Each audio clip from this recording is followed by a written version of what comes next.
হযরত Junaid Baghdadi রহমাতুল্লাহি আলাইকে এক লোক বলল, হুজুর, গত 10 বছর যাবত আমি আপনার দরবারে থেকে আপনার খেদমত করছি, কিন্তু দুর্ভাগ্যের বিষয় আমি আজও পর্যন্ত আপনার কোনো কেরামতি দেখলাম না। যারা আল্লাহ তাআলার প্রিয় বান্দা, যারা আল্লাহর ওলি, তাদের তো কারামত থাকে, বিভিন্ন অলৌকিক কর্মকাণ্ড তাদের দ্বারা সংঘটিত হয়, কিন্তু আপনার তো কোনো কারামত আমি দেখলাম না। তখন জুনায়েদ বাগদাদী রহমাতুল্লাহি আলাই সেই লোকটিকে বলল, হে বৎস, তুমি কি গত 10 বছরে আমার কোনো কাজ সুন্নতের খেলাফ হতে দেখেছো?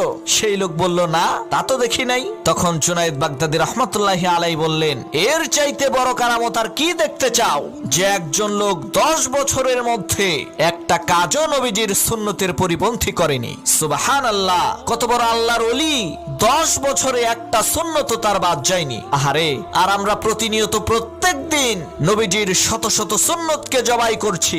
আল্লাহ আমাদেরকে ক্ষমা করুক।